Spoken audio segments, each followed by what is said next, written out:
it's not correlated to the stock market. So that's one reason if people want to try and diversify their portfolio. Interest rate risk can come into play if they were adjustable loans. The increase in home value is actually beneficial to note investors because it provides additional security based on the note that you purchase.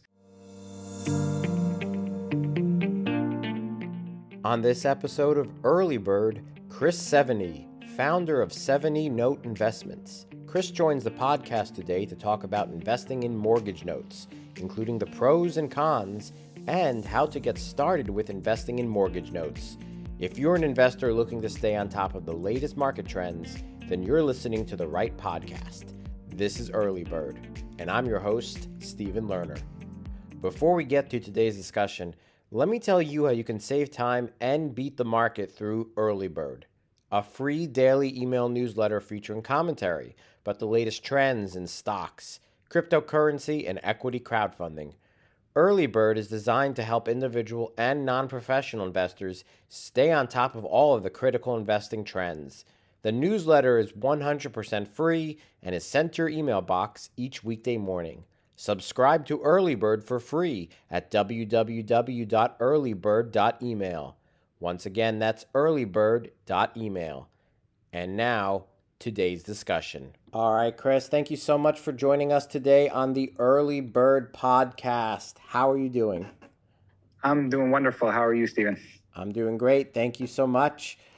Chris, today we are talking about mortgage notes and investing in mortgage notes. But before we do that, Chris, tell the audience a little bit about yourself, how you got started in this industry. Give a quick 30 seconds Reader Digest about your background. Yep. Well, first, again, thank you for having me on your podcast. I've been in real estate for 25 plus years, working for large commercial general contractors where I was in the project management side of things. I like to say I'm the guy in the white shirt and tie on a construction project. When you drive by, that used to be me. I switched over about a little over now 15 years ago into working for a real estate developer. And when I started working for a real estate developer, it was much more entrepreneurial, and everyone I was working with had their own investments or properties, and all joked, you're never going to retire off a 9-to-5 job, so you got to start building your own portfolio. So about a decade ago, I started, my wife and I, buying some rentals, and with young kids and trying to scale the business in the Washington, D.C. area, it's extremely challenging because of the competition of trying to get properties and go visit them in a timely fashion, as well as managing a family with, kids and sports and athletics and everything else. It was too much of a struggle. And then about 6 years ago, I stumbled upon mortgage note investing, which I kind of felt like an idiot because I'd been in real estate almost 20 years and never even heard of this investment strategy, which I suspect a lot of people haven't because it is a small alternative investment niche that many have not heard of. Absolutely. Real estate itself is an alternative for many investors, and mortgage notes is an alternative within that. Chris, could you maybe briefly define what mortgage note investing is? Yep. I'm going to first say what it isn't, because most people always get confused some aspect of when you invest in mortgage notes, people think you're actually buying the property, which that is not the case. Most people who are probably listening may own a home and have a mortgage on it. We step in the shoes of that bank or lender. So I will use PNC as an example. You may go to PNC and get a mortgage from them. And eventually, most mortgages do get sold off or securitized, and they can also get sold on the secondary market. So your loan, if people have ever seen that they have to send their payments to different places, has probably been sold. And these loans, some of them eventually make their way down to retail investors that you can buy. Typically, what you will see is ones that may have had some distress in them, where borrowers may have missed payments on those loans. But at the end of the day, you're really stepping in the shoes of being the bank or becoming the bank. I'm sure a lot of people would like to be in the shoes of a bank at certain times. So that's kind of in a nutshell about what mortgage note investing is. What what are the advantages of getting involved in mortgage note investing? So for anyone who's ever been a landlord, we like to use the term we're a lien lord versus a landlord. Most people who have invested in real estate, if you have tenants, you're typically, we say you don't have to deal with the 3 T's, which are tenants, toilets, and termites. And we say that because, if you, like I said, you own a house, if your roof leaks, if your toilet floods, you don't call your bank. If you're renting, you call your landlord. Or in this case, we're the bank. We don't get those phone calls. We're just, the company that collects the monthly payment of the mortgage payments. Well, actually, we hire a company that does that. And I always like to tell people, that drive through major metropolitan areas, who typically owns the largest, biggest building in that city.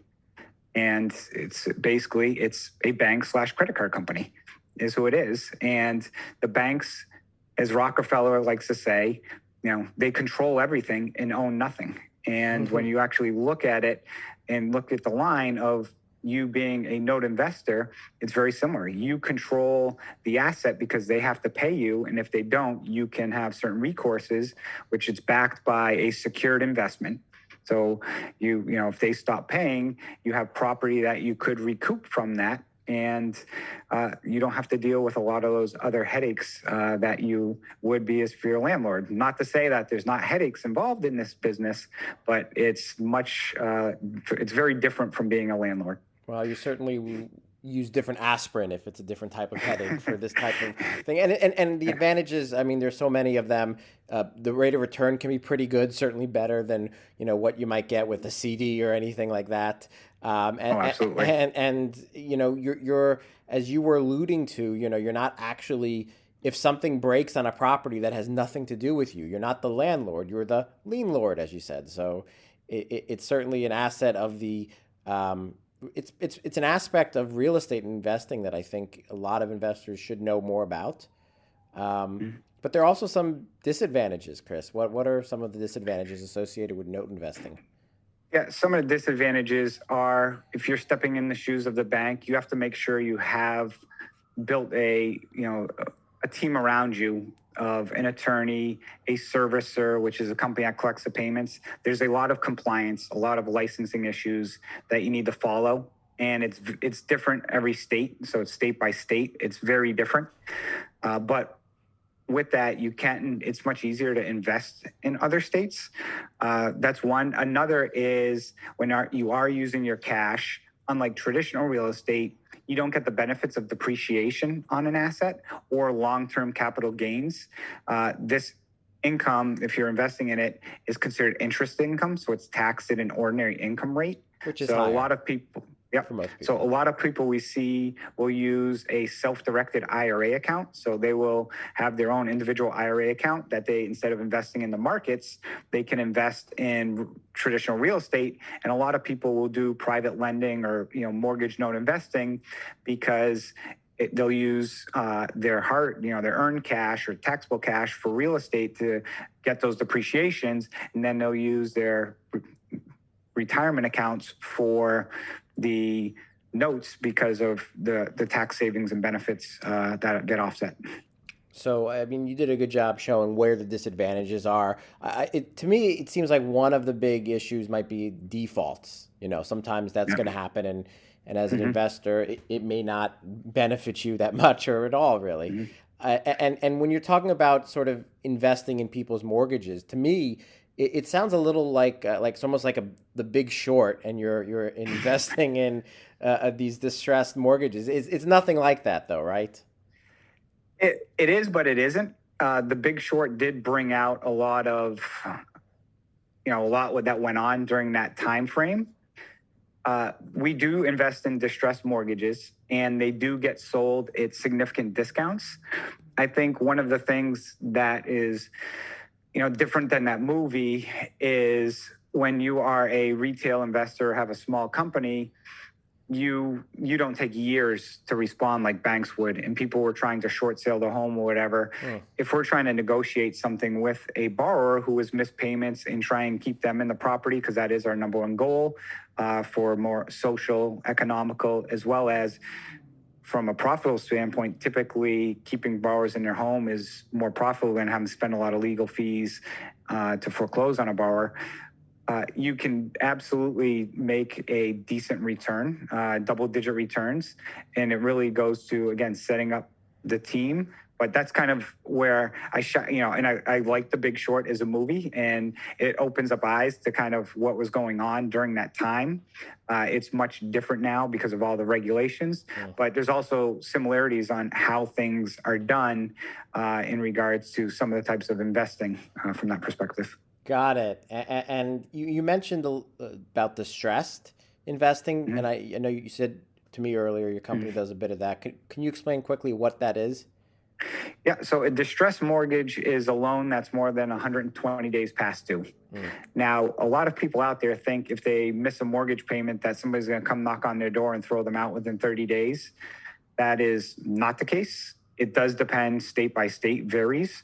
I've had loans where people haven't made payments for 6 or 7 years. Oh, wow. And for many different reasons. So anything more than 120 days is distressed. And when you're buying these assets, the longer the default, the more of a discount you will get. So if a loan is 30, 60 days or 90 or 120 days past due, the price point for that asset compared to one that hasn't paid in 4 years is going to be significantly different. Got it. But there's still a higher risk, though, it sounds like. There's still a high risk, and you always buy at a discount, or I shouldn't say always, but 99.9% of the time you're buying these assets at a discount to give people a range or an idea for types of returns on performing assets. Typically, we'll target between a 8 and 12% annual return. And on non-performing assets, we are typically between 20% plus is what we look to target for those because of the risk involved. On the performing ones, we like to, get that range. But also one thing to consider when you're evaluating risk is if the property has the equity in it. So if it's a $100,000 loan on a $200,000 property, you're secured by that $200,000 property. So eventually you will get paid. It's just a matter of how and over what period of time. So that's one of the things that is preferential to mortgage note investing is the fact that, people can relate to it's real estate. I understand it. And it's something that from a value perspective can get a pretty fair idea of what that property is worth based off of having somebody go buy the property and look at it. And back to one of the negatives, I'll jump back real quick about note investing is unlike buying traditional real estate where you tour the house, you as the lender don't go in and tour these properties when you're buying these loans on the secondary market, because just think of, when was the last time your bank came knocking on your door and wanted to tour your house, unless of course you're getting it reappraised. But if they're selling their loan, they don't, you don't let them in. They don't come inside your property. Interesting facts about mortgage notes. When we return, we'll hear from Chris about why you should invest in mortgage notes in 2022 and his advice for new investors in the space. But first, let me tell you how you can become a more informed investor through Early Bird, a free daily email newsletter. Early Bird has commentary on the latest events and trends in stocks, cryptocurrency, and crowdfunding. With Early Bird's daily weekday email, investors can quickly stay on top of the trends and beat the market. Subscribe to Early Bird for free at www.earlybird.email. Once again, that's earlybird.email. And now, back to today's discussion. So, Chris, we're talking about mortgage notes and investing in mortgage notes. To give some context here in 2022, I just want to compare this type of investing with other investing opportunities. When you've spoke about it, the first thing that came to my mind was peer-to-peer lending. I've done the lending club years ago where you're buying notes of people's loans, so to speak, and you're trying to get investment back. Is it sort of like peer-to-peer in any way? A little bit. Typically, a lot of stuff I've seen, and again, I haven't been too heavily involved in peer-to-peer, but from what I've seen, I think a lot of that is either people borrowing money for, a certain, for whatever the case may be, or for a venture and so forth, where for us, it's strictly, involved in the real estate. So it's backed and secured by,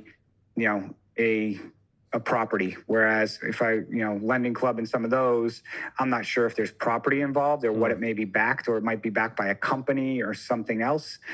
Here, what's nice about it is, again, with real estate, it's not like you can just pick up and move most of the times. But so that's kind of one of the differences that I would mention.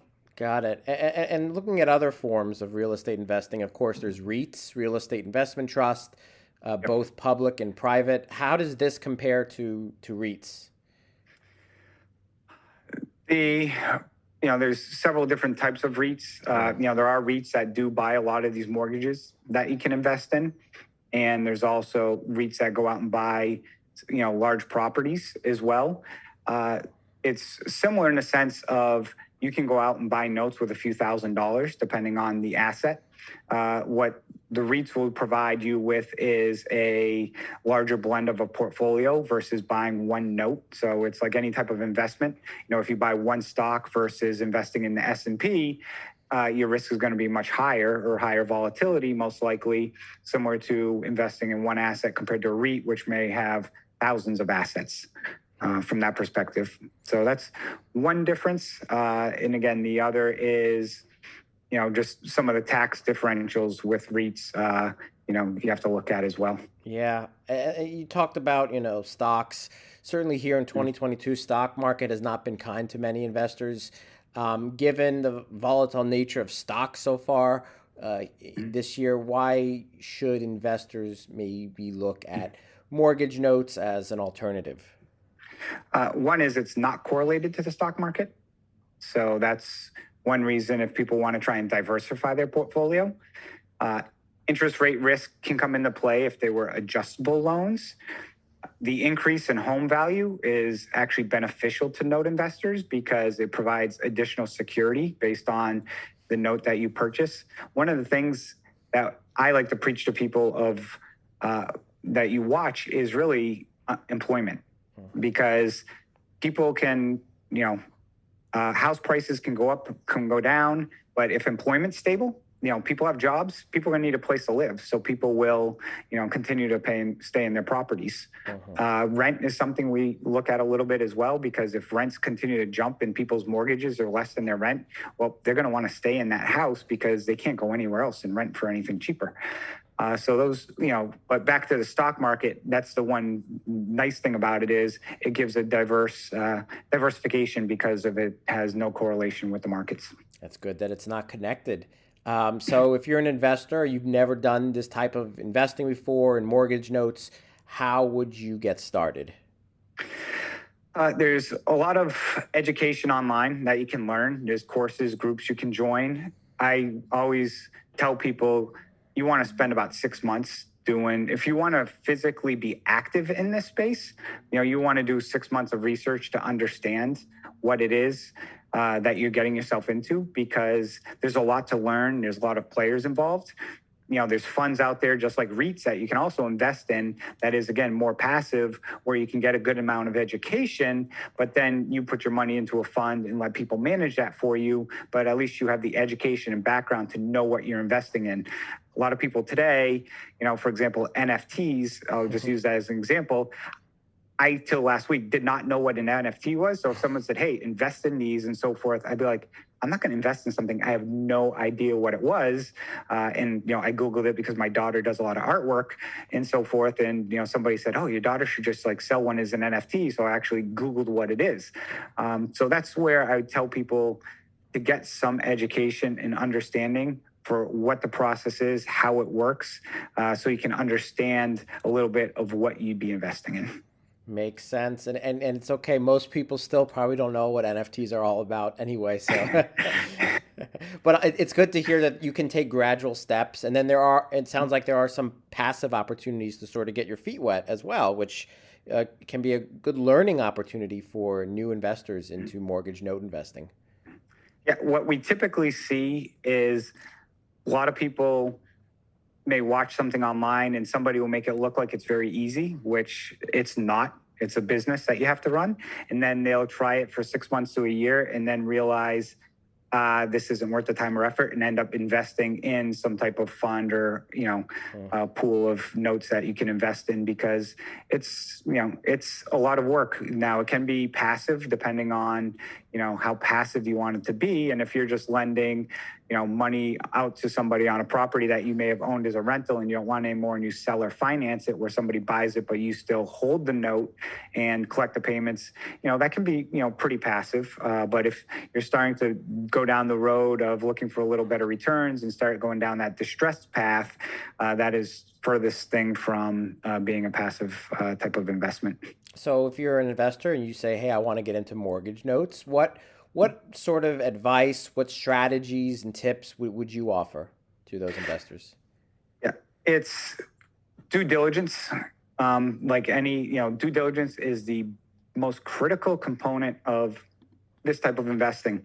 And I came from a real estate background, so I had a very strong background in real estate as well as in finance, but there was a lot in between that you needed to understand from the legal perspective of understanding what title is on a property and chain of title and who's in first position, because somebody may have 3 mortgages and which one takes precedent over which one, understanding how if somebody isn't paying their property taxes, that gets into play, understanding how to value the properties. So there's a lot to learn that you can't just open some random textbook and read about. From that perspective, it really takes educating yourself and networking as well. Wow. Chris, thank you so much for coming on the Early Bird podcast today, sharing your insights about mortgage note investing and how to get started. Thank you so much. But before we wrap up, I just have one final question, and it's the big question of today's discussion. The question is, if you could have one superpower, what would it be, and what would be the purpose? Oh, the superpower. That's a great question. Mine would be, if there's a superpower, to educate people. Just give people, especially as it relates to financial literacy, because, a lot of people, in this country and even in schools. I have a daughter graduating high school, and I quizzed her this past weekend on, they're building some houses up our street, and asked how much you think those houses cost to build based off of, okay, you're going to college, and she has an idea what her salary would be, and just trying to, paint that picture of, what it's like starting out in your career. Mm-hmm. And people throughout their career, if they don't get that financial literacy, tend to lose a lot of freedoms people who do have that financial literacy have, because they might be able to walk away from their job a little early, do other things with their life. So that would be one of the superpowers that I would really love to have. Thank you again to Chris Seveney for sharing your insights on mortgage notes. And thank you to everyone for listening to today's discussion. We'll be back next week for another episode of Early Bird. Have a great day.